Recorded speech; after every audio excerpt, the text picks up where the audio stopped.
Today, the Department of Defense announced the downing of an Air Force fighter plane yesterday over North Vietnam by a Soviet-made SA-2 surface-to-air missile, referred to as a SAM by the military.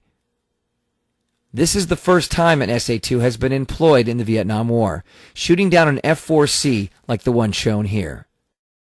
The status of the two-man crew is not known at this time and are being listed as missing in action.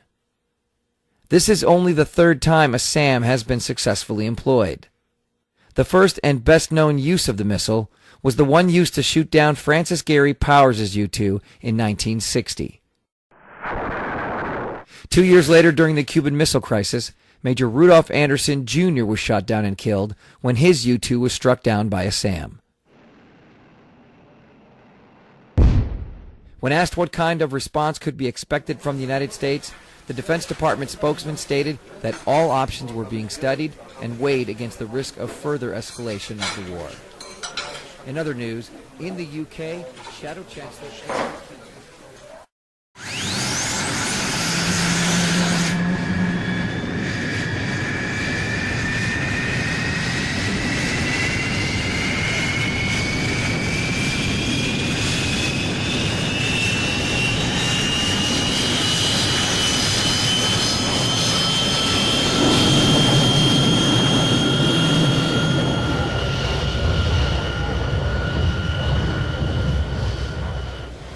Just past noon, on the 27th of July, 1965, flights of F-105Ds, thuds as they were affectionately called by their crews, started engines at Korat Royal Thai Air Force Base in Thailand.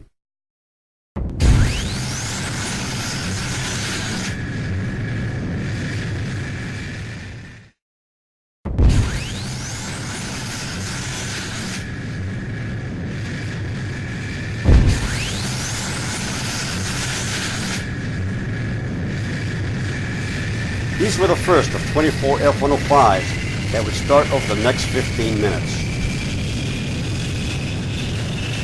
This large massing of 105s to attack two surface-to-air missile sites, known as SAMs, was in retaliation for North Vietnam's first SAM shootdown of the war, an F-4C 3 days earlier.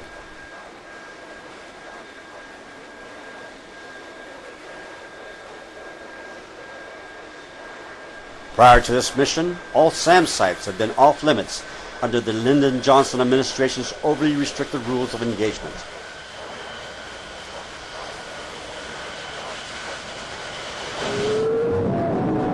After completing their after-start checks, they began taxiing to Marshall in the arming area at the end of the runway for their scheduled takeoff times.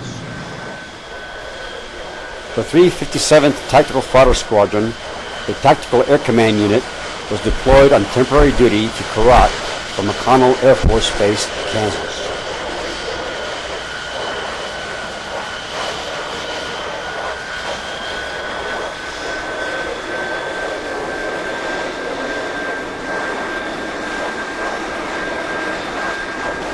The 12th Tactical Fighter Squadron, a Pacific Air Command Air Forces unit, was also deployed on temporary duty from Kadena Air Base, Okinawa.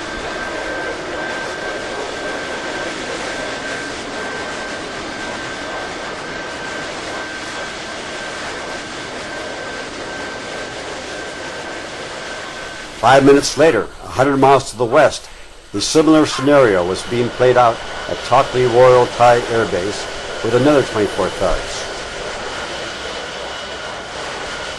At Tok Lee, the 563rd was also a deployed squadron from McConnell Air Force Base, Kansas, on temporary duty. Anxiety was higher than usual among the crews, as this was the first counter-SAM mission in the history of aerial combat. They had been up since early pre-dawn, originally scheduled for morning attacks on all known SAM sites. But these missions were scrubbed at the last minute and replaced with a new order to strike only the two newest sites. This required frantic replanning and delayed the attack into the afternoon. The 80th Headhunters was the deployed Pacific Air Command Air Forces Squadron at Tok Lee, on temporary duty from Yokota Air Base, Japan.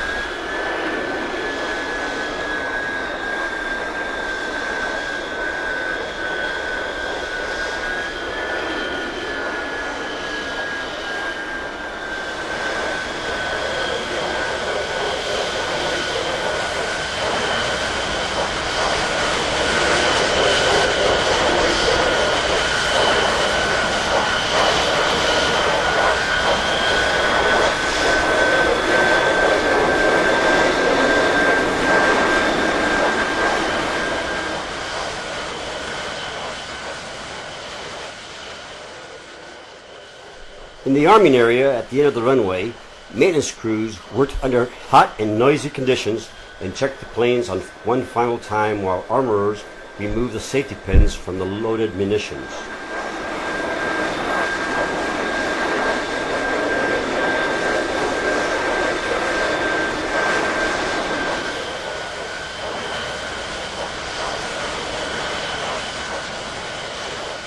The base chaplain walked the line and gave spiritual support as each pilot was shown the removed safety streamers indicating his plane was ready.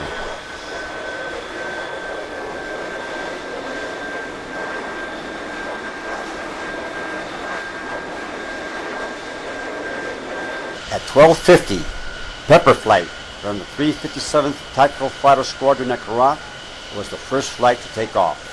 Korat Tower, Pepper Flight of 4, number 1 for takeoff.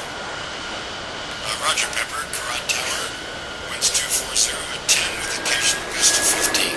Cleared for takeoff. Roger, Pepper Flight, cleared for takeoff.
Spring High mission required aerial refueling support. The flights rendezvoused with assigned KC-135 tankers orbiting at the Laotian-Thai border to top off their fuel tanks for the 450-mile trip to their targets.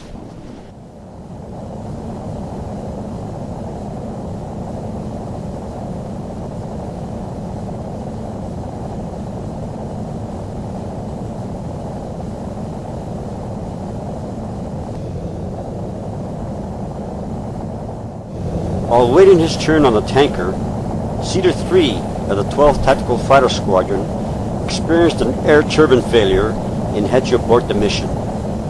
Cedar 3 is aborting. ATM failure. 4, stay with the flight. I'll take it home myself. This, along with the 357th Tactical Fighter Squadron's Willow Leeds ground abort, reduced Korat's strike package to 22 aircraft.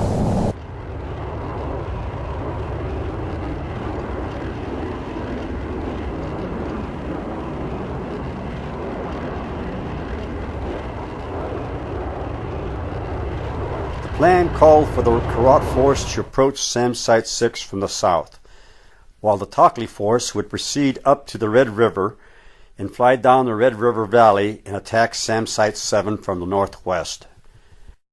The two SAM sites, separated by less than 3 miles, presented a high potential for mid-air collisions because of the two converging flight paths of the attackers.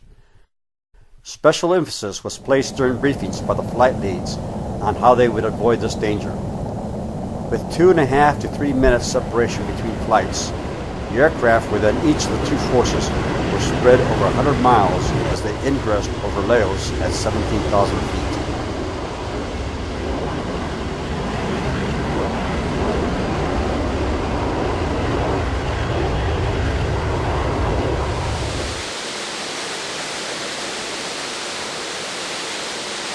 Isn't that beautiful? Real-time coded broadcast warnings of SAM radar status were provided by an RB-66C. The first coded warning, "Blue bells are singing," indicating the SAM radars were active, was broadcast while the 105s were strung out from the tankers to the lead flights reaching the North Vietnamese border. The calls continued alternating between singing and silent as the flights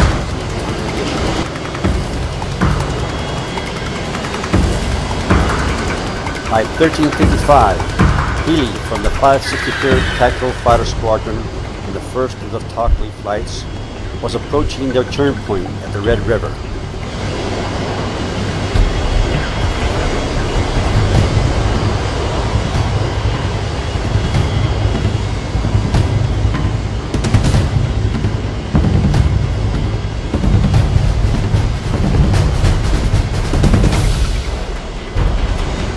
As they started their turn, they began receiving heavy flak.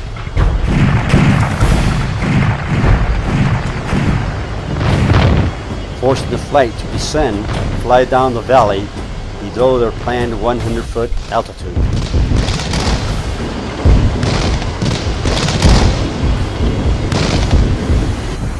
For the next 5 minutes, the flight made a high-speed dash down the Red River Valley, picking up rooster tails as they flew low over rice paddies towards SAM Site 7. Number 4 in the flight was an 80th Tactical Fighter Squadron bird, which filled in as a spare at the last minute for a 563rd ground up order.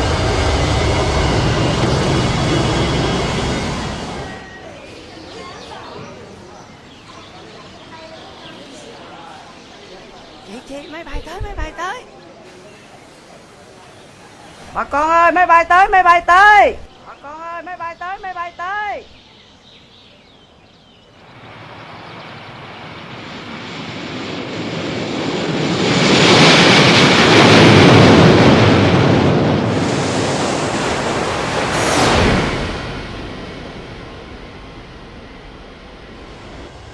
The first distress call was heard over mission frequency as Rambo flight started its descent over Laos, approaching the North Vietnamese border.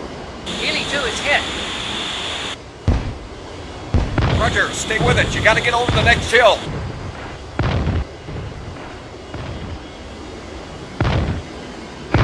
I got smoke in the cockpit. Keep it going. You gotta get over the next ridge.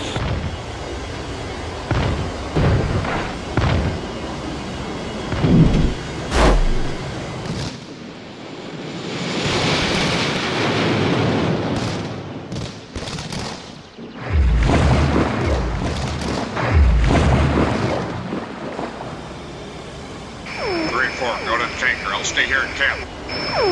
Roger, watch out. There's no dude down there. Healy Lead orbited 2, making multiple passes over where he went down for 30 minutes. Unfortunately, 2 was never seen again after going into the water and was presumed to have drowned. For the next 12 minutes, SAM Site 7 is almost under continuous attack in the succeeding 5 flights.